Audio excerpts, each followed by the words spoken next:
Selamat pagi saudara-saudara dikasih Kristus.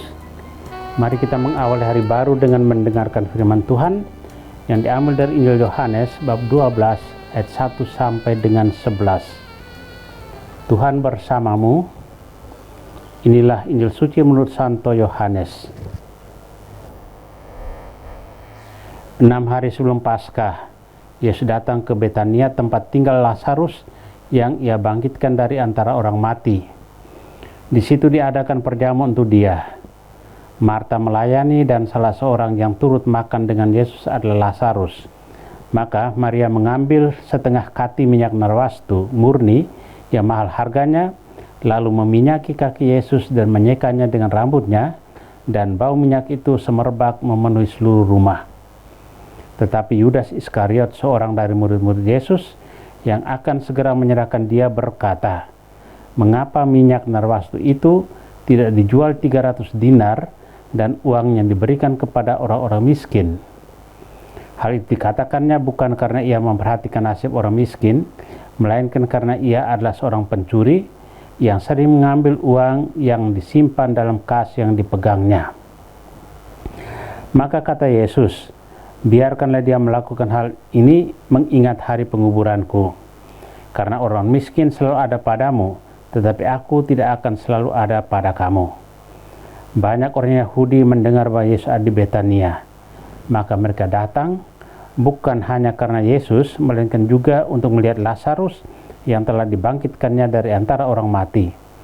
Lalu imam-imam kepala bermufakat untuk membunuh Lazarus juga, sebab karena dialah banyak orang Yahudi meninggalkan mereka dan percaya kepada Yesus.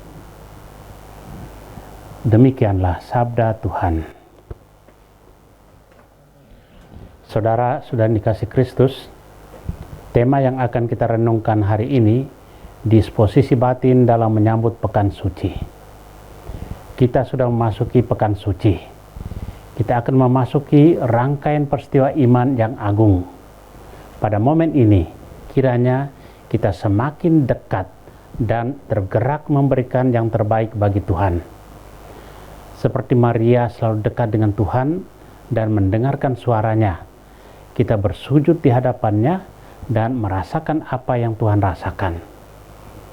Dalam Injil hari ini, ketika Yesus datang ke Betania tempat tinggal Lazarus, Maria memberikan yang terbaik bagi Yesus. Ia berada di dekat Yesus. Ia mengurapi Yesus dengan minyak narwastu yang mahal harganya. Injil menyajikan dua sikap yang berlawanan antara nafsu dengan cinta.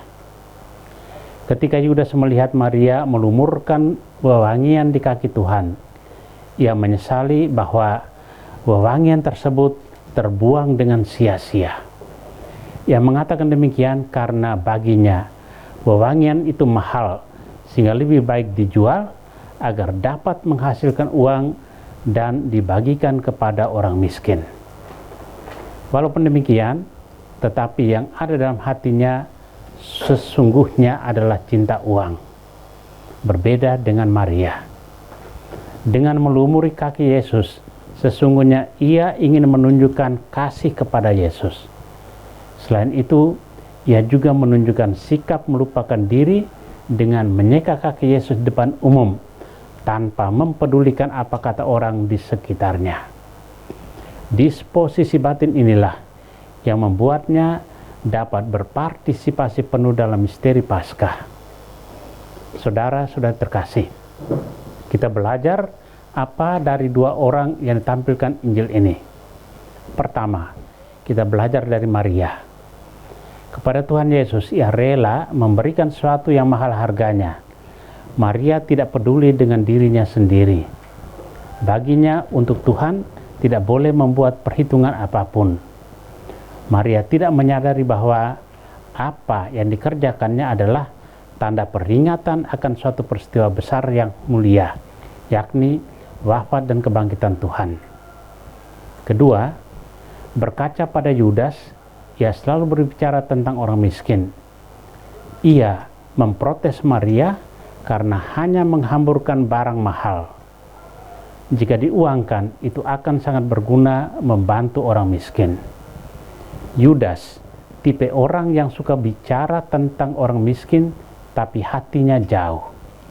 Apakah kita memiliki sikap seperti Yudas atau seperti Maria yang mau membalas cinta Tuhan tanpa membuat perhitungan untung rugi kepadanya? Amin. Marilah kita berdoa. Tuhan, pagi ini kembali kami naikkan syukur dan permohonan. Terima kasih sudah menjaga kami saat tidur maupun bangun. Terima kasih untuk udara sejuk dan segar pagi ini. Bukalah mata hati kami di awal hari ini.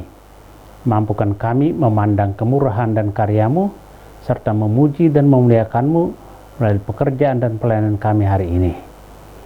Bimbinglah kami selalu untuk menyadari kesalahan kami dan bertobat, sehingga kami sungguh rendah hati, mau membuka hati dan siap menerima rahmat-Mu yang akan tinggal dalam hati kami.